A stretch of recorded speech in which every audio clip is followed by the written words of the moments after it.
Hello and welcome to the Progress Theory, where we discuss scientific principles for optimizing human performance. My name is Dr. Phil Price, and on today's episode we are joined by S&C coach Sean Seale.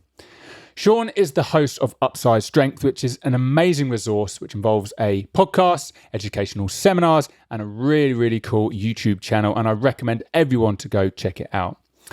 Through Upside Strength, Sean has investigated different physiological concepts and their application to training, particularly around endurance sports and CrossFit. It's really been amazing to see Sean's journey, learning new ideas, putting them into practice, and then developing his own ideas around training, testing, and monitoring.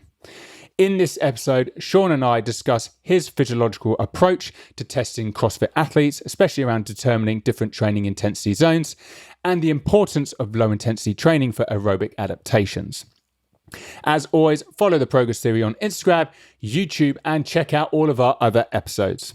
Here is Sean Seale. All right, Sean, how are we? We're doing pretty good. Hot, but all right. How are you, Phil? Yeah, not too bad. Thank you so much for coming onto the Progress Theory. I know we were talking before this, and I talked about how I feel like I've known you for quite some time. It's because I've been listening to so many episodes of Upside Strength. Funny enough, I got into your podcast because you had a friend of mine as a guest. Do you remember Ben Lonergan? It's been quite a while ago. It might have been a year or two ago. Maybe is it Ben the Bounce? Oh no. Sevens. Yeah. Sevens. Physical prep with the women's sevens, right? England women's sevens. Yeah. Okay. Yeah. Of course, I remember. Yeah. So that was the first time I listened to your podcast, and I've been listening to your episodes ever since. And what I've really Small loved, world. yeah, a real spiral, like one of those YouTube spirals that you go down. I've seen all this stuff. But one thing I particularly like, and I've noticed over time, was your focus has leaned towards, maybe gone from like an S&C, but more towards like a physiology type focus based on the guests that you're having on.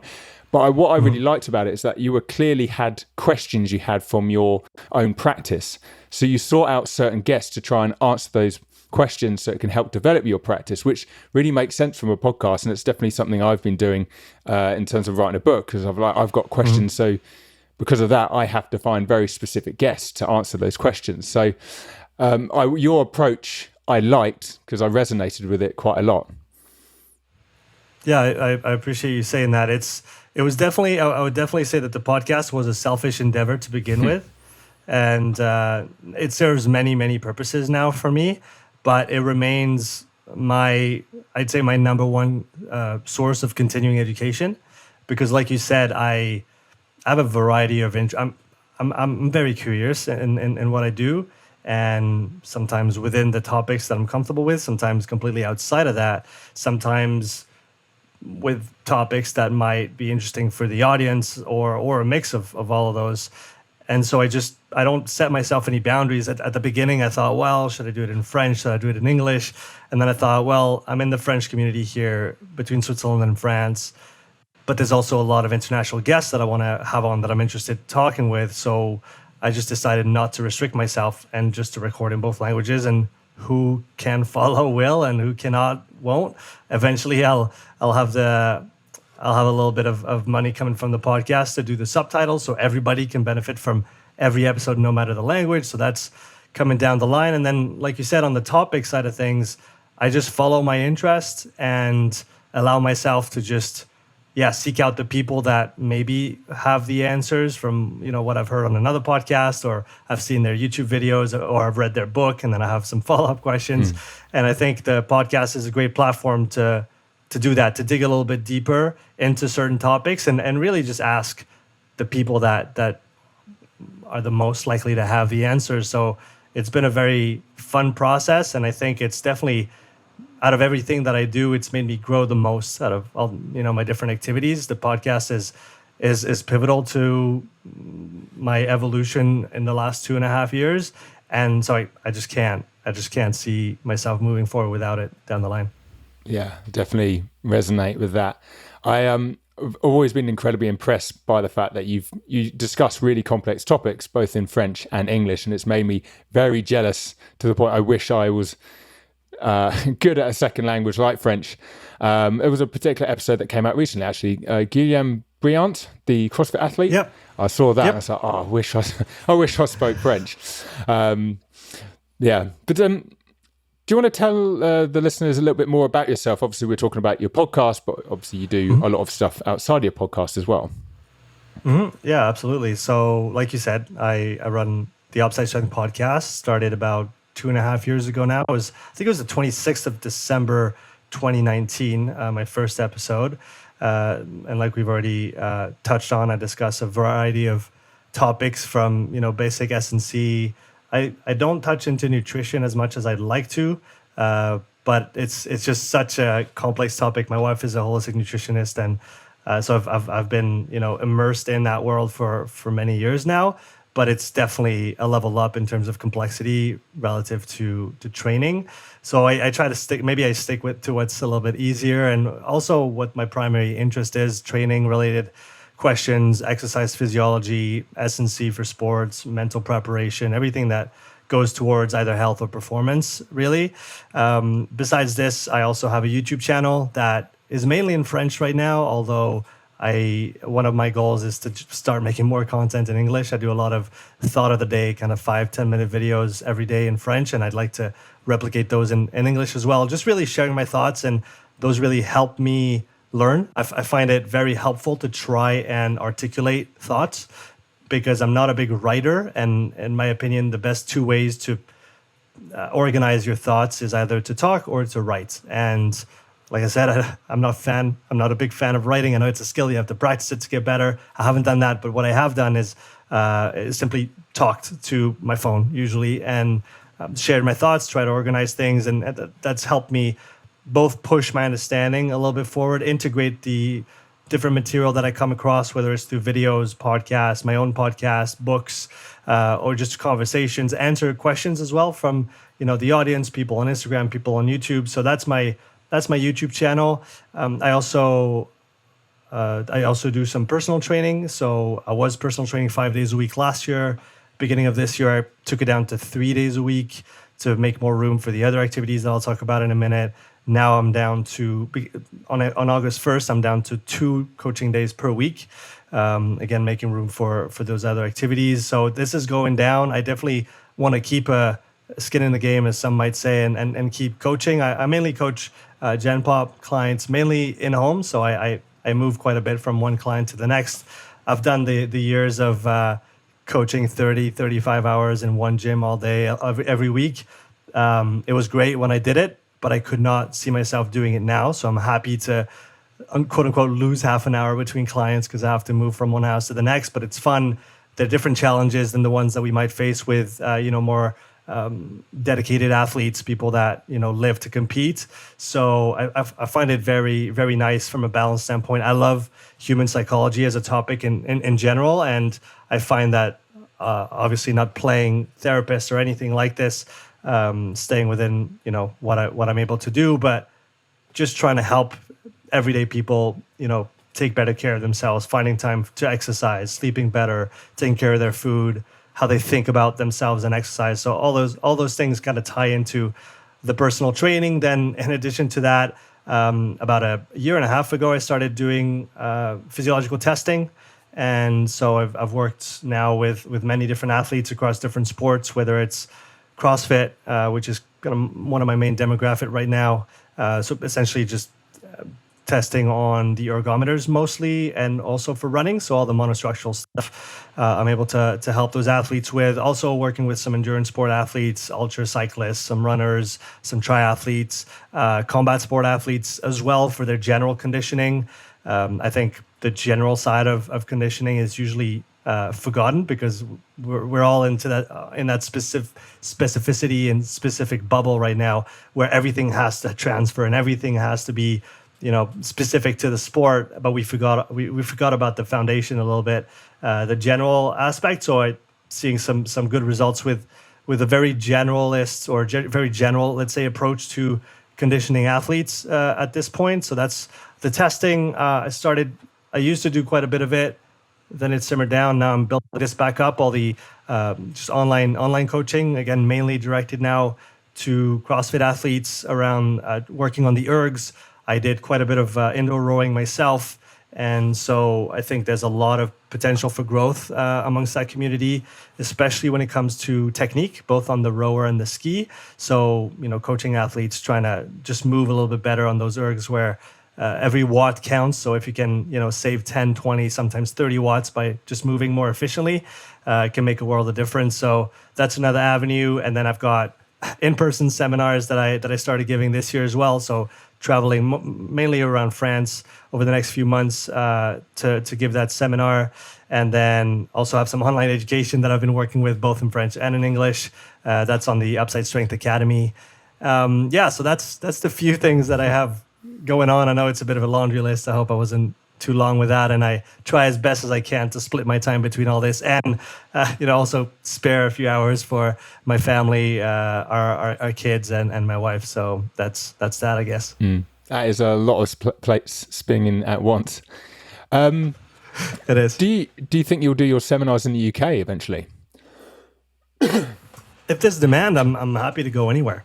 I think that for now, like I said, I did my first seminar in May up in France at a friend's gym in Alsace.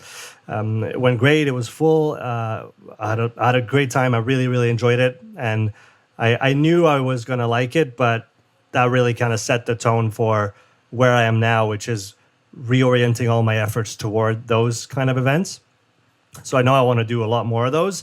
And yeah, for now it's in French. And like I said, my main audience right now is in French mainly because of my YouTube channel where I post. Like I said, I've been posting almost daily now for 2 years. So that's been quite effective in at least finding people that what I'm saying resonates with.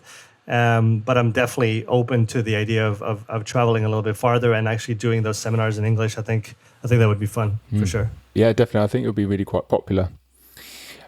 With what made you go towards the physiology route? Is it because you were starting to work with more CrossFit athletes and you saw a bit of a gap there, or was it just purely this is a gap in my knowledge, but I find it very, very interesting. I want to learn more. Yeah, it was a gap in my knowledge that appeared when I started following Evan Picon's courses on the Training Think Tank classroom, I think it is called or was called. So the Training Think Tank, for those who don't know, an organization within the CrossFit world. They coach some of the best athletes, definitely put out some of the best content out there, educational material for coaches and athletes around whether it's physiology, competition, skills. And so, yeah, I watched... I think it was at the beginning of the pandemic, and I locked up my back and I was lying on the couch for 2 weeks, and I just watched everything that Evan had posted on the classroom. And so that's when it became clear that I didn't know what I was talking about regarding energy systems, regarding how things actually work under the hood.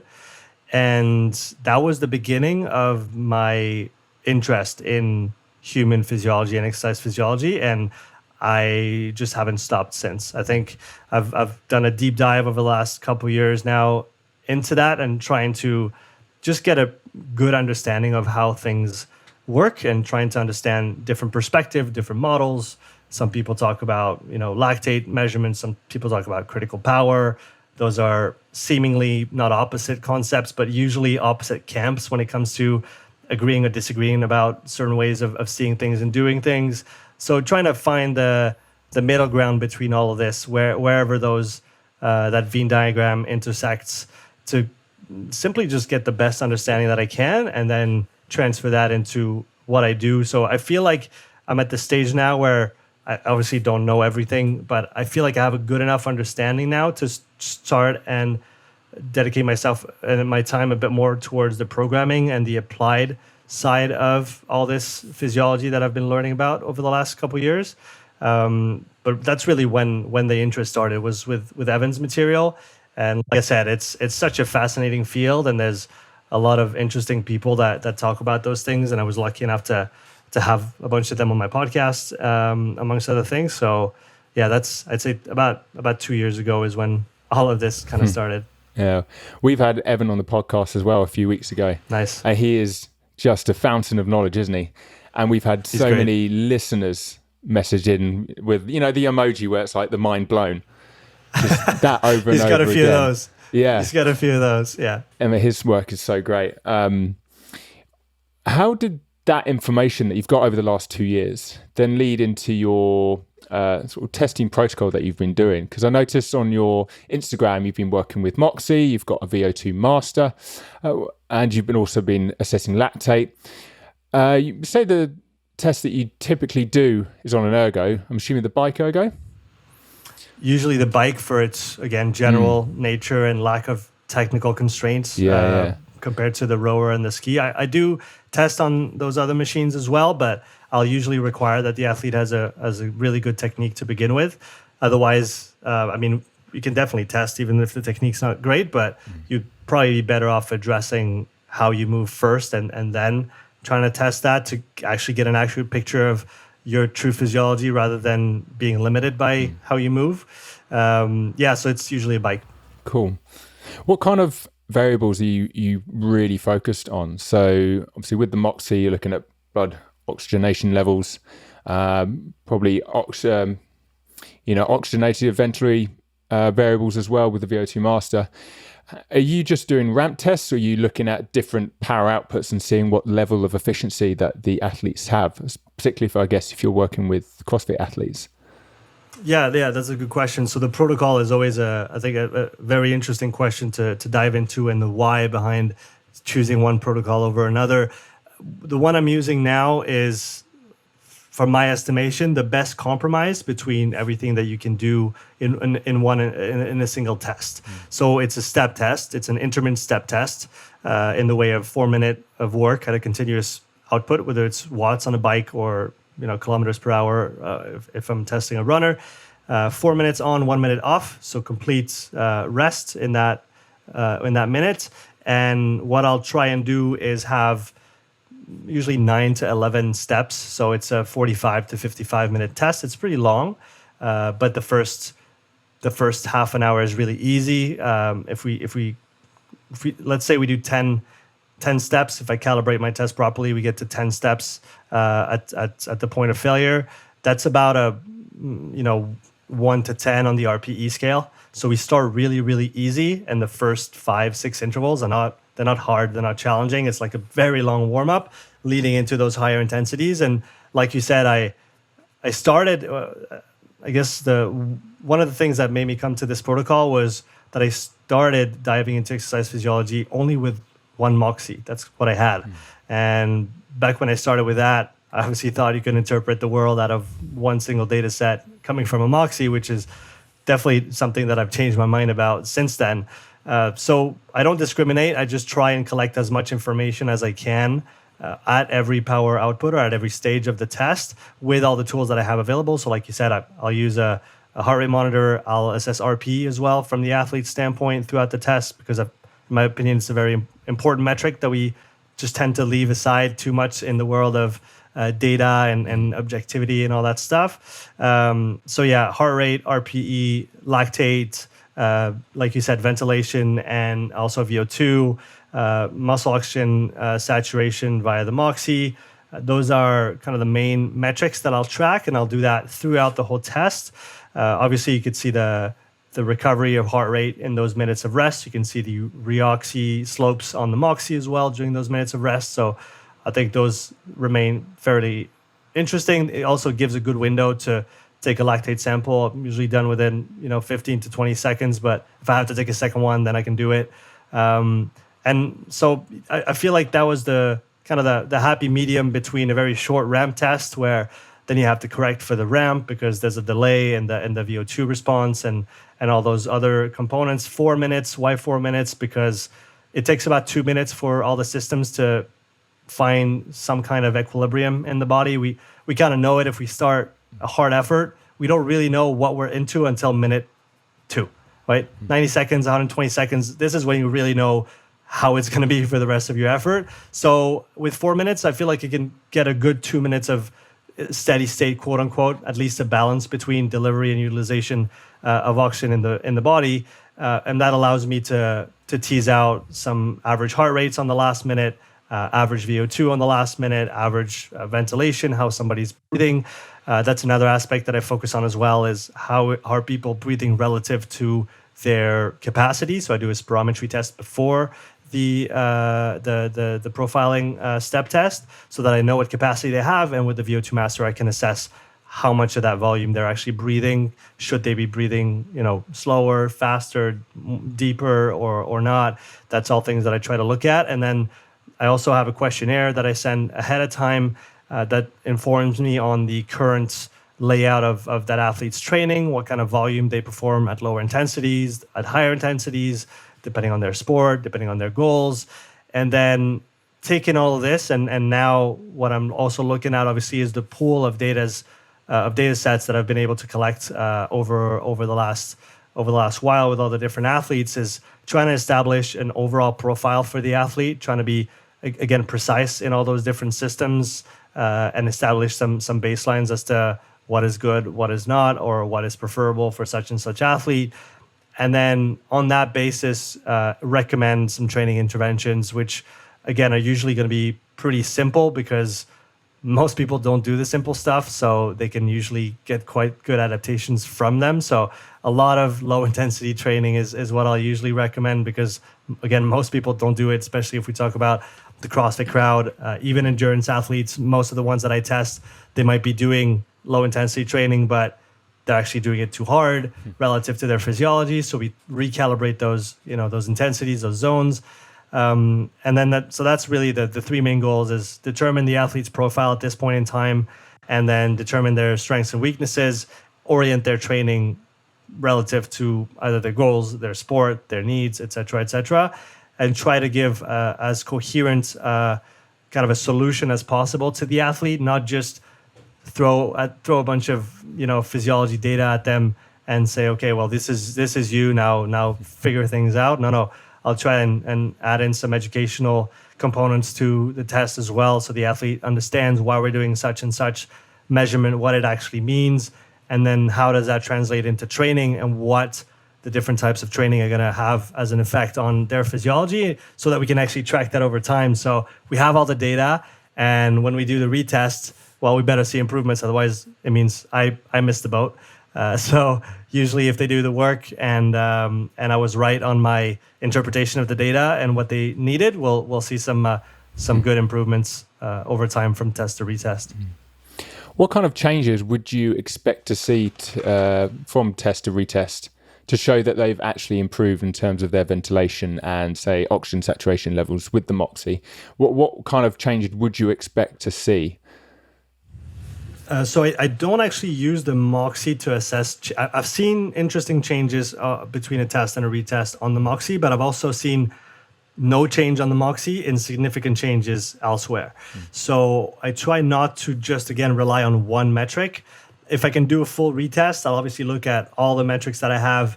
VO2, I just tested an ultra cyclist recently for the third time, and over 4 to 5 months, he's gained quite a bit in terms of efficiency. So VO2 consumption at different power outputs. So that's been interesting to look at. Sometimes it's in the way of lower heart rate for a given power output, lower lactate values depending on where we are on the curve, higher thresholds, whether that's measured via a ventilation or lactate. Or I also usually get people to do a 3 and a 12-minute test prior to the assessment, so that we can calculate their critical power.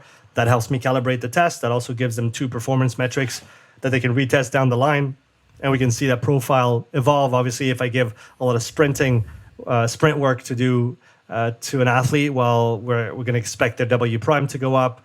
If we did some lower intensity work, we'll see everything going up. So it really depends on the intervention, and that's one thing that's interesting now, where I'm starting to get quite a few retests after the initial ones and a solid 8 to 12 week training block. We can really see what works and where, what the main effects are, and try to link up different interventions with different adaptations.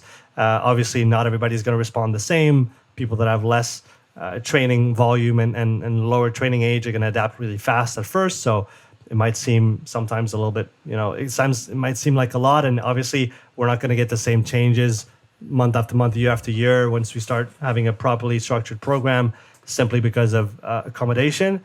But yeah, it really depends on what we've been targeting in training. And then again, that's why I don't discriminate. I collect all the data and then see how that compares from one test to the next. I mean, I love Mark Burnley's All Out Physiology YouTube channel. I think it's absolutely fascinating. And I know I've read a lot of his work around critical power. Do you often use that test as well? I think you mentioned about how it's given you a bit more information.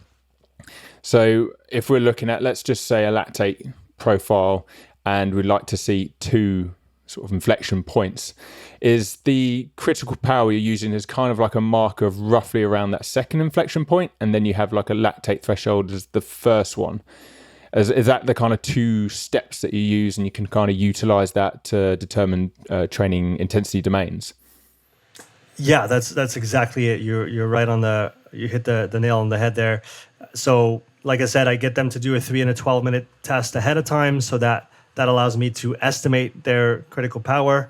If they were to repeat the test a second or a third time, we can have pretty high confidence that we're going to be close to the actual values. I've also, one limitation of this this method, I guess, or this protocol, I would say, is for athletes that are very powerful, that have big W primes, it tends to overestimate critical power a little bit. So that's the only thing that I look at. If somebody is above 20 kilojoules of W prime, I'll usually be wary of pushing, or actually trusting, let's say, that critical power that we reached, and then that usually gives me the 8th step on my 10-step profiling test. So because I know they're usually going to do 2 steps after their threshold, and then they're usually going to be out of juice. Maybe somebody does 3, but that's quite rare. So that, like I said, allows me to calibrate the test, allows me to see as well, cross-reference this with the lactate values, with the ventilation values, with what I see on the Moxy as well. Do all those different things correspond? And we know there's a gray zone there between maybe an MLSS and a critical power, and everything that falls in between, reps decompensation point, even a deoxy breakpoint 2 or something like that on the Moxy. All those things live on a spectrum, sometimes a little bit tighter together, sometimes a little more spread apart, depending on the metrics you look at. So yeah, it's just one more data point for me to try and be as precise as possible with intensity domains, which then kind of trickles down into the training zones that I'll give the athlete. So like you said, intensity domains first. Lactate threshold 1 is usually what I'll be looking at. I'll look at ventilation as well. I'll look at what I usually do is, because as you know, there's a 50 different methods to calculate a lactate threshold based on any given curve. So I quite like the baseline plus 0.5 for that first on a 3rd degree polynomial curve. I think that's what it's called.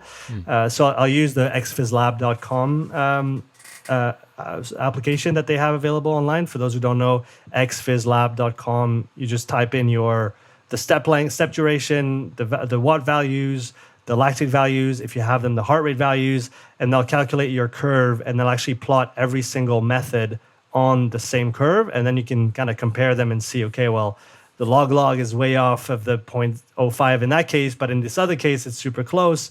So which one is actually, quote unquote, the best or the right one? But like I said, I'll look at lactate threshold 1 as my base value, and then I'll triangulate with the ventilation, with the RPE, and with the Moxy data as well to try and, okay, am I on the spot here? Or if I'm kind of in between 2 steps, should I go up or down?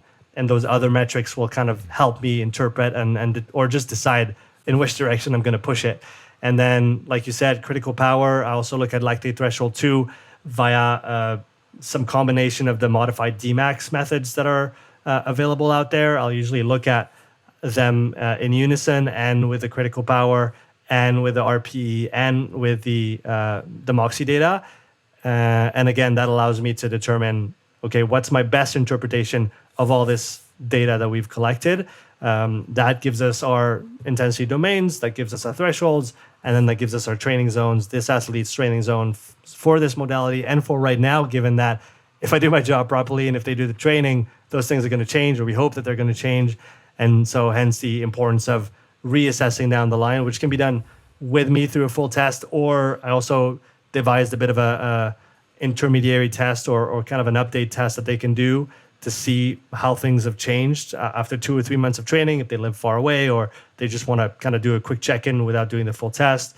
So that's an option as well. But it's important to have these kind of values tracked over time, even if it's just the heart rate and the RPE. They'll usually paint a pretty accurate picture of what's going on, together with the step test, which is not meant as a performance metric, but when an athlete is able to do 2 extra steps where they failed the previous time, and they're able to push 8 extra minutes on the same test with the same parameters of duration and rest and wattage, to me it still speaks volumes to their improvements from a performance standpoint. So again, I that's why I try to collect as much as I can, to try and be as true, I guess, as I can in my interpretation, give the athlete the best data to work with, and then have that data to compare down the line as well. The test that you've devised for athletes to do if they're away from you, what is that is that pretty much the same, but you're only really utilizing RPE and heart rate? Because I guess that's really quite an important test for many people, because they don't have access to VO2 Master or the Moxie. So I can imagine people listening to this podcast thinking, oh, I might give that a go. Yeah, sure, I don't have the equipment, but I can still do something that will allow me to estimate these training intensity domains, and I'll progress my training from there. Yeah, 100%. And that's actually what I'm starting to move towards, looking at the not so distant future. I want to start writing some semi-individualized training programs mainly for CrossFitters around these ergs, around the bike erg, the rower, and the ski erg as well. And so trying to devise a way that I could, again, individualize the intensities as best as possible and have something for them to track progress. So it's exactly what you said. Essentially, it's the exact same setup in terms of the test. So let's say somebody did their initial test on a bike erg and they started at an intensity of 100 watts and they were going up in 25 watt increments. So they do 4 minutes at 100 watts, 1 minute full rest, 4 minutes at 125 watts, 1 minute full rest, all the way to until they can't hold the pace anymore. For me, that would be at the 325 watt mark. And so if I do it with all the gear, then once I do it by myself, I could do it simply with, like you said, a heart rate monitor and with the RPE scale that I provide, which is the same as the one during the test, which has a bit of descriptive notions within each brackets, simply so people can have a reference point, because for some people it's really hard to listen to themselves, and you'll see a full step test and they'll do 1, 1, 1, 2, 2, 3, 7, 10 on the RPE of each step, which usually means that they don't know how to listen to themselves very well. So I give that. And yeah, if they're able to replicate the exact same test, and that's what I love about the Concept 2 machines. It's super easy to plan intervals into the PM5, super simple to replicate the exact same setting that you did in your initial test. And then I just get people to record their heart rate data via, multiple apps can do it, but I use the VO2 Master app simply because that's the one I'm comfortable with. You're able to extract a nice clean CSV with the raw data, and I'm able to overlay the heart rate data from test 1 and from that intermediary test that they might do by themselves, and we can compare. Again, I look at usually the last minute of each 4-minute step, and I'll take the average of this for the heart rate reference at each power output. And so I'm able to compare that really easily from one test to the next, able to compare heart rate recovery in those 1 minute of rest between the steps. Like you said, compare the RPE as well, see how far they went on the whole test. And like you said, I think it's something that's quite accessible for anybody to do at home, in the sense of doing your 3 and 12 minute efforts to calculate your critical power. Use that as the 8th step on this 10-step step test. Start around, it's usually between 30 and 35% of the critical power that was found, and just kind of break it down into the appropriate steps. For some people, it's going to be 10 watt increments. For some of the stronger guys, the best guys that have tested, it's 30 watts from one step to the next. So there's a huge variation from one person to the other here. And the goal is to pick the interval or the increment in watts that's going to allow you to end on that 10-ish steps, because in my estimation, if you do many less steps than 10, you don't have a lot of data to look at, and it's hard to then kind of pinpoint those inflection points that we're looking for, threshold 1, threshold 2.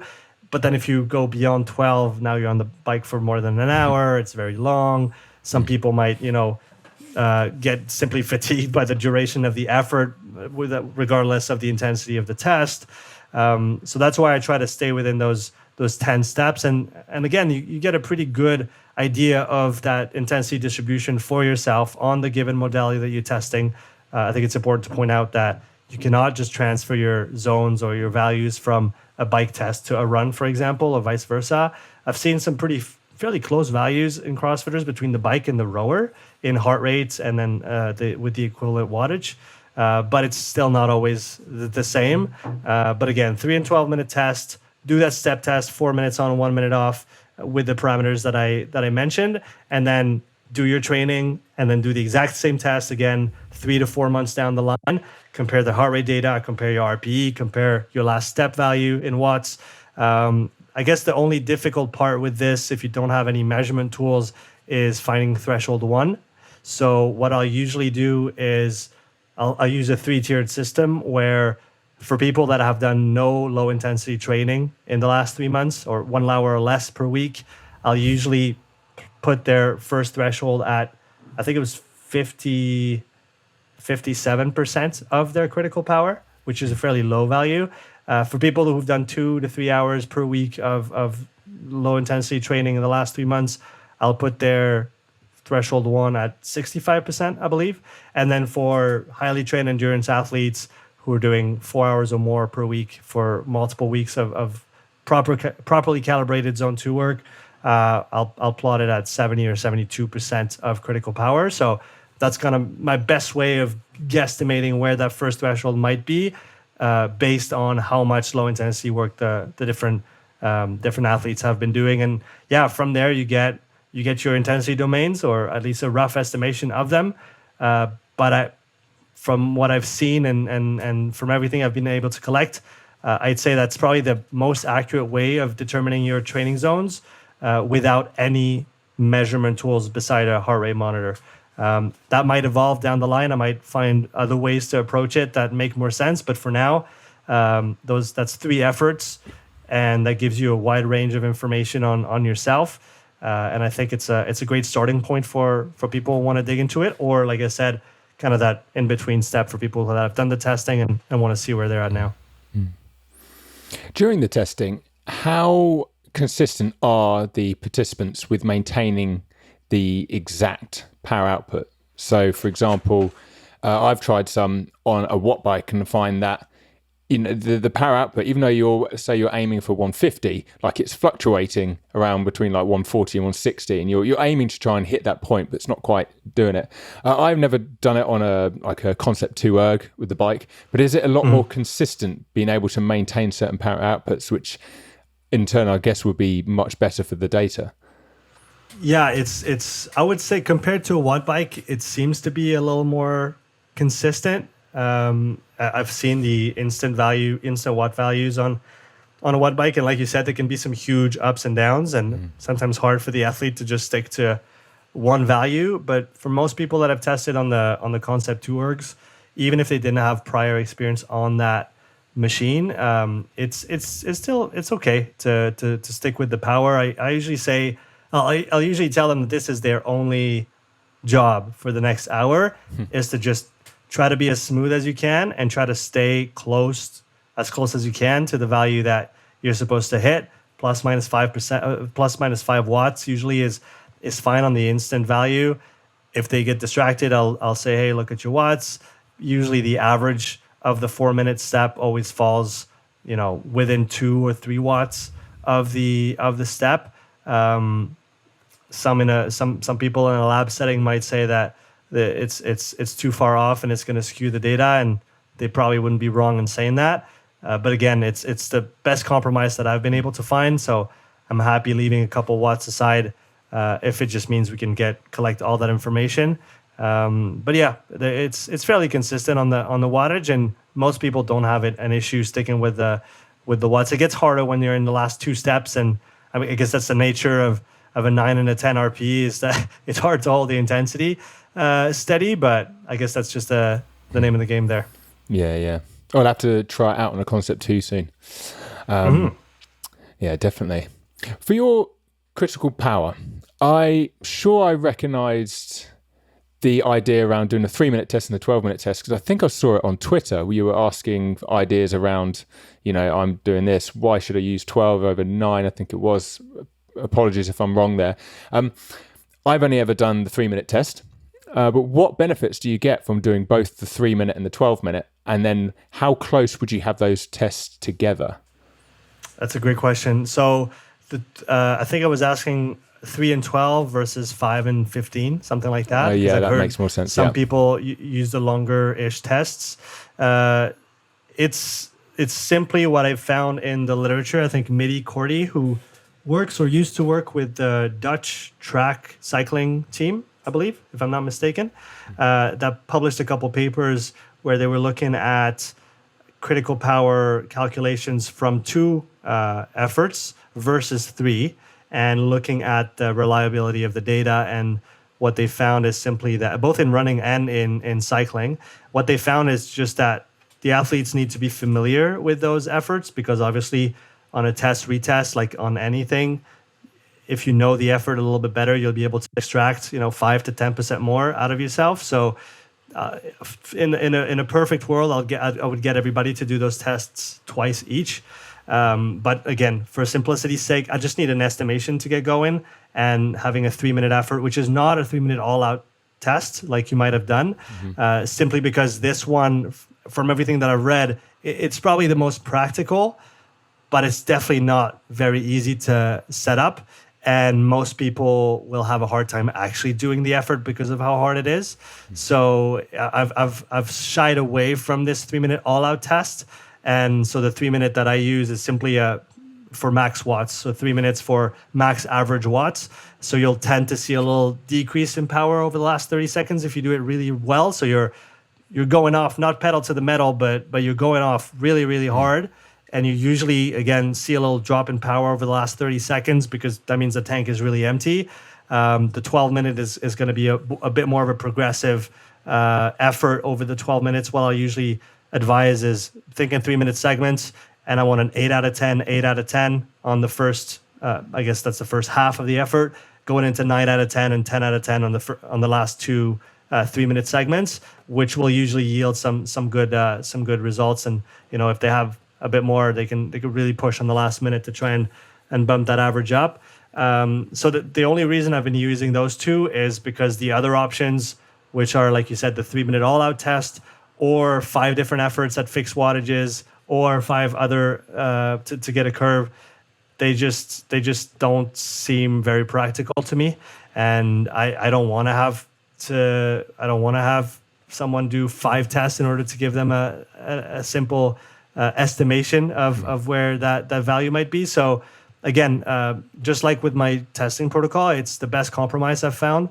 And sometimes if people have another effort, like a 6-minute on the bike or a 2K row on the rower, we can plot that as a third point to kind of validate what we have with the other 2. So that's why I've been using the 3 and 12, simply because that's what I've found in that side of the literature. But I know it's not a completely foolproof approach, given that, again, if you're not familiarized with the efforts, you're not going to have as big an accuracy. You only have 2 points, and you're extracting critical power and W prime. So, stats folks will tell you that you can't necessarily infer 2 data points from 2 data points. I mean, you're not going to have a good reliability on that. It would be better to have 3 data points to go and extract 2. Or two results or interpretations. And I hear that, and I'm conscious of that. But again, it's the easiest way that I've found so far to estimate that. And it's fairly short too. And you asked about the spread. For some people, I'll get them to do it the same day. If we're crammed for time, I'll get them to do a 12-minute. They usually recommend at least 40 minutes of easy work in between to replenish W prime. With fairly trained people, you could put those efforts on the same day. They'll be able to recover and do it again and have a high output. People with less training, obviously, an all-out effort is taxing, and that might impact the second value. So I'll usually just say do them 48 hours apart. Pick whichever one you want to begin with, and then do the other one the following time. And again, if we have a lot of time, or if they want to, they could do it again. But for the estimation, just the one shot is a good start, I would say. I'm definitely going to have to give that a try. Like I've done, like you said, I've done the 3-minute all-out test, but I've only done it on a bike because I just don't have the guts to do it with a run. To be honest, I can just see something going. And then when it comes to the bike, I feel I go all out for the first. You go all out for the whole thing. You see that spike, it starts to go down.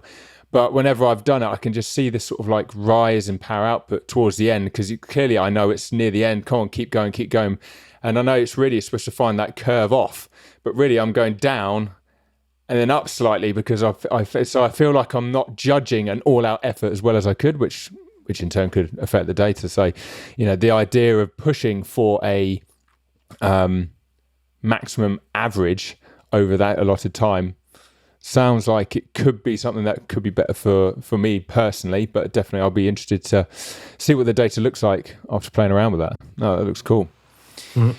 With a lot of your testing protocols, a lot of it seems to be, and this is maybe the impression I get, that a lot of the people that you're working with aren't doing enough of that low intensity zone 2 work, and you're developing thresholds so you can try and stay in this intensity domain, please. Why is training at a low intensity so important for these particular athletes, particularly CrossFitters? From what I've been able to see and I guess learn from all the proponents of this type of work in the endurance world and see as a direct effect on CrossFitters, it's really the foundation for all the other adaptations and all the training that you're going to do. So the way that I like to describe is that zone 2 is, unless you're a marathon runner or an ultra distance runner, zone 2 is not specific to your sport. Zone 2 is general in nature. And what's great about general is that it's going to transfer to everything that's specific. So people need to stop thinking about, okay, how is that zone 2 going to make me faster in my Fran time, for example? I don't like to think about it that way. I like to think about it in the following way. That zone 2 is going to allow you to train more often, tolerate more intensity, tolerate more volume, recover better between sets, recover better between training sessions. That in turn is going to push your performance up. We know how it works with tonnage, with weightlifters, and how that correlates highly to performance on the competition floor. We know how volume of training, especially low intensity training, correlates well with every endurance sports, from biathlon to marathon training and all those other disciplines, even cycling as well. They're starting to see that in, I believe it was Peter Leo, Jaron Schwartz, and James Sprague that published something recently where they were looking at essentially the power duration relationship, so critical power, to talk simply, fresh and then under fatigue, and then look at what elements of training have the biggest influence on the decrement of power between a fresh critical power profile and a critical power profile after 2,000 kilojoules of work or something like that. I forget exactly how they assessed it. And they saw that obviously that volume in the moderate domain had the best influence on least decrement of power between fresh and fatigued critical power profile, which is paramount for a cyclist who needs to ride for 4 hours and then needs to sprint and then needs to be able to push in the last 10 kilometers. So we see those performance metrics arise in CrossFit. Again, everything that I've heard, and it always takes 8 to 12 weeks. That's kind of the window of adaptation for those who have never done it or weren't doing it at the right intensity or weren't doing enough of it. After 8 to 12 weeks, they all come back and say, I feel better when I do intensity. So they're actually able to push harder in their high intensity sessions thanks to the low intensity training that they've done. So, like I said, the foundation, the support for the high intensity training, they're able to tolerate more volume of training in general. Some of them even say that they sleep better. Obviously, if we stay on CrossFit, it's such a sympathetic dominant kind of sport. It's all high intensity all the time. Obviously, the best of the best don't train like this all the time because they've reached such a high level now that they can really dig themselves into a hole if they were to train that way. So there's obviously a lot of work on skill and movement efficiency, but still there's a high training volume. Same for combat sports, high demand, especially for mixed martial arts, where it's super time consuming to become good at all those different sports. And so that zone 2 work is just going to allow you to tolerate more training in general and then recover better. And that is going to feed into your performance directly. So without even going to the physiology, that's what I've seen as a training effect of that low intensity training. And for somebody doing none of it, just doing 1 to 2 hours a week, again, for 8 to 12 weeks is going to have some pretty significant effects. And then for those who are ready to do a little bit more, usually the return on investment is well worth it. With, I know we've talked a lot about CrossFit athletes in this episode, and a lot of what we talked about in the rest of this season is looking at hybrid athletes or someone that wants to improve in like powerlifting, but also wants to do really good in running or a triathlon, for example.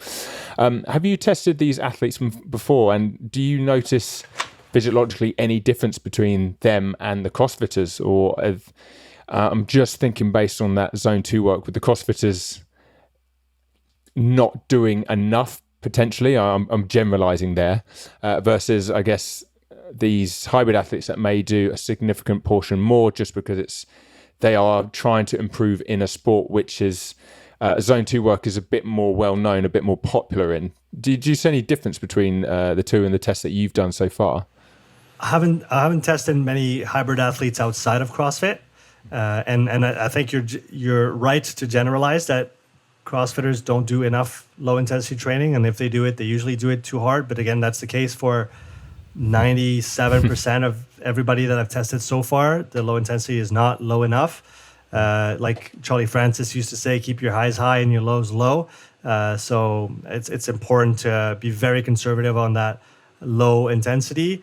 But no, to answer your question directly, I have not tested those athletes, so I couldn't give you a point of comparison. However, I have had some echoes from a few powerlifters that I talked to in the French community that have started to integrate even half an hour, 45 minutes a week of low intensity training, and even they felt positive, adaptations and benefits from this low intensity work, contrary to what most people might think.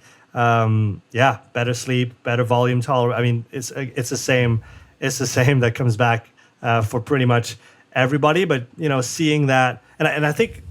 We're talking performance here, but I think from a health standpoint, it's really important to emphasize that this type of work helps you become metabolically efficient and healthy. Because I've seen a bunch of very strong, powerful CrossFitters that are metabolically, that look like a type 2 diabetic metabolically. And you look at their lactate curve and where their threshold 1 is relative to the rest of their profile, and they're very, very far off the mark. So I think we can talk about performance, but at the end of the day, if somebody is reluctant to even consider that for their performance, from a health standpoint, especially with the times that we've just gone through, emphasizing how important it is to be, metabolically healthy, can't be stressed enough. And this is the type of work that will bring those adaptations. I have maybe an example of that. The ultra cyclist I was mentioning before, he's in his 60s. He's been riding for, I think in his late 60s. He's been riding for 40 years, 50 years. And he's a type 1 diabetic. And upon recalibrating his first threshold and his zone 2 work and emphasizing that intensity, and he's fortunate enough to have a lot of time to train. So he'll easily do 15 to 20 hours of training per week, with 12 to 15 of that being low intensity. And he can usually do, 3 to 5 hour stretches at a time, 3 times a week, which is unheard of and really fantastic for those kind of adaptations. And upon recalibrating his zone 2, I tested him 8 weeks later. his absolute lactate values had gone down about half a point on the low end, and his threshold had moved 15 watts upwards. And more interestingly than that, his insulin intake had gone down 40%. In 8 weeks, he was requiring 40% less insulin throughout the day, thanks to the low intensity work that we had been doing and his improved efficiency from a metabolic standpoint. So that for me is almost more interesting than all the power metrics getting better for competitors. Is like, look at the impact we can have on someone's health with some very, very simple training. Sure, it takes a bit of time, but it's the most accessible and the easiest training to do. So that's another aspect that I've seen that is very important in my opinion, both for competitors, whether it's for CrossFit, powerlifters like we were talking about, hybrid athletes, or Gen Pop as well. I've got to ask, what does a metabolically diabetic or someone that's almost metabolically diabetic, especially with those CrossFitters, what does that look like in terms of where their thresholds are or in terms of the data? That's very interesting point. Yeah, so I haven't personally tested a whole bunch of diabetics and been able to assess their profiles and compare that, but I've seen other people post data about those populations, and what you'll usually see is highlighted values at very low power outputs, which amongst other things might signify that they have a high reliance on carbohydrates at lower intensities and an inability to oxidize fats in general. What we'll usually see, and that's one metric that I don't have with the VO2 Master, is that fat oxidation curve. But I've seen enough other people's data to see the inverse correlation between the lactate curve and the fat oxidation curve. So you can assume, and as we know, lactate is a signaling molecule within the body, amongst other things, and it will signal, essentially the more lactate you have in the blood, the less you're going to free and utilize fatty acids. So what you want to see ideally is some low lactate values if you want to have a high proportion of fat oxidation going on. So what you'll usually see in the few CrossFitters that I've tested, that they're strong, they're ripped, they have a lot of muscle mass, and they're strong on the high intensity stuff. But then you look at them and they're at 1 watt per kilo or 1.2 watts per kilo if we're talking relative terms, and they'll be at 2.2 millimoles. And they don't even have a 1 millimole in their profile. It's just everything starts at 2. And then there's a plateau at 2, 2.2, 2.5 for a while, and then it goes up. And from what I've heard from the people that work more on the health side, a normal lactate value will be between, say, 0.5 and 2.5, on the higher end being usually what you see in a diabetic population or metabolically compromised folks. And yeah, sometimes that's what you see in CrossFitters as well. So that just highlights how just because you do high intensity work and just because you train hard 5, 6, 7 days a week, sometimes twice a day, does not mean that your engine is optimized for efficiency. Wow. That's really interesting. Really, really interesting. Never really thought of it that way. But Sean, that was absolutely incredible. If you had any recommendations, and it's kind of summarizing a lot of what we talked about, especially around low intensity work, what would your recommendations be for any CrossFit athletes that are listening to try and improve their performance, or even give the test that you've described a go? Yeah, so like I said, if they're willing to test themselves a little bit, 3-minute effort for max watts, 12-minute effort for max watts, either the same day with lots of rest in between or on 2 separate days, 48 hours apart. Use that to calibrate that step test. I have a video on my YouTube channel. It's in French currently, but I'll probably come to do it in English as well if I get enough comments on there telling me do it in English. So yeah, I'll find it and comment. It's called Intermediary Test on my YouTube channel, and I describe how to set up the steps and then how to measure your heart rate with the app that I mentioned to extract a nice CSV that you can compare down the line. Once you do all that, I think even just before doing this, one recommendation that I have for everybody is try to assess what you've been doing over the last 6 months in terms of training, different training intensities, different methods of training, and then maybe lean towards so the low intensity has to be a constant. It never really goes away. It's going to fluctuate in volume between, I like to say, between 1 and 30 hours per week, depending on who you are and what time of the season it is. But that's a constant. But on the higher intensity stuff, if we talk in zones, if we go from 3 to 7, look at what you've been doing, what type of time domain you've been hitting, and then go train outside of this for a while. So if you're in CrossFit and all you've been doing is, high-ish intensity efforts between, say, 4 and 20 minutes, well, maybe you should look at doing some tempo work where you're going to be looking at, eventually 30 to 40 to 50 to 60 minutes of effective work in that zone over a training session. Maybe you should look at wind gates. Maybe you should look at, kind of high intensity sprints, 60 seconds at a 9 or 10 RPE, repeated with lots of rest in between, types of efforts that are actually high intensity that most of those people never actually see because they're always in the middle, right? They're always in the middle of kind of zone 4, zone 5, if you want to put a zone on CrossFit. This is kind of where the sport lives. Nobody really goes above, nobody really goes below.